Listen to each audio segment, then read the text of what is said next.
अरे कमी वापर पण अस्सल वापर। MDH काश्मीरी लाल मिरची पावडर।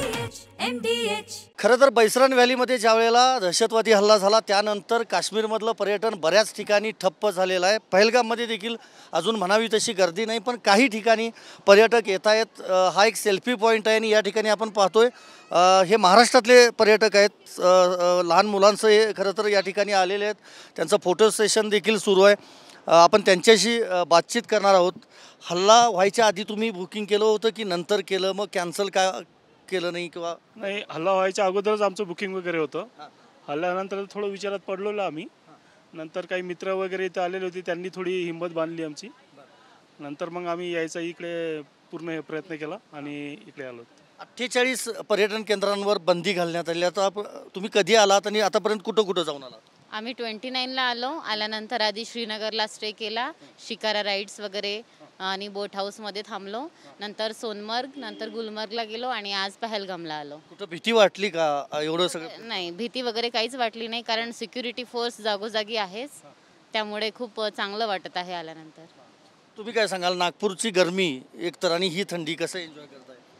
खूप मजेत एन्जॉय करतो, कारण नागपूरमध्ये या उन्हाळ्यामध्ये जास्तच गरमी असते आणि इकडे थंडीमध्ये छान थंड हवा, गारवा, खूप छान वाटत आहे, उत्साहित वाटत आहे, आनंदित वाटत आहे इथे आल्यानंतर। मुलंही सोबत आहेत, मग मनात भीती वाटली नाही? कारण दहशतवादी हल्ला झाला होता। हल्ला झाला तेव्हा वाटत होता आम्हाला, पण आता इथे आलो, फिरून राहिलो तर छान वाटत आहे थोडंसं। किती दिवसांचा अजून?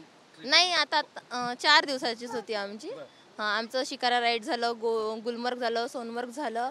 आता आज आम्ही पहलगामला आलेलो आहोत। आता उद्याला आम्ही मला बैसरन व्हॅली तर बघता येणार नाही, कारण तिथं बंदी आहे। आता नाही बघता येणार तर चालेल, जेवढं बघता येईल तेवढं, पण जेवढं काय आहे तेवढं खूप सुंदर आहे। कसं त्याच्यामुळे हिंदू मुस्लिम असं तुम्हाला बघायला मिळालं आतापर्यंत? कुठेच नाही मिळालं, कुठेच नाही। लोक खूप सुंदर आहेत, चांगले व्यवस्थित व्यवहार आहेत, स्थानिकांची मदत होते। हो, स्थानिकांची। महाराष्ट्रातल्या पर्यटकांना काय आवाहन कराल, यावं त्यांनी काश्मीरला? यावं, नक्की यावं त्यांनी, इथला आनंद घ्यावं। काश्मीरमध्ये आपण कसं नेहमी येत नाही, एकदाच येतो, एकदा आल्यानंतर आपल्याला कसं प्रोत्साहित झाल्यासारखं वाटते। सगळीकडलं वातावरण, थंडगार हवा, बर्फ वगैरे याचा आपण आनंद करू शकतो, त्यामुळे सर्वांनी यावं असं मला वाटते। भीतीचं कारण काहीच नाही आहे। ही बोलकी प्रतिक्रिया होती। कुठंही भीतीचं कारण नाही, कुठंही हिंदू मुस्लिम हा मुद्दा बघायला मिळाला नाही, असं खुद्द नागपूरमधल्या पर्यटकांनी TV9 मराठीशी बोलताना सांगितलेलं आहे। व्हिडिओ जर्नलिस्ट विनोद कुमारसह मी संदीप राजगोळकर, TV9 मराठी, पहलगाम।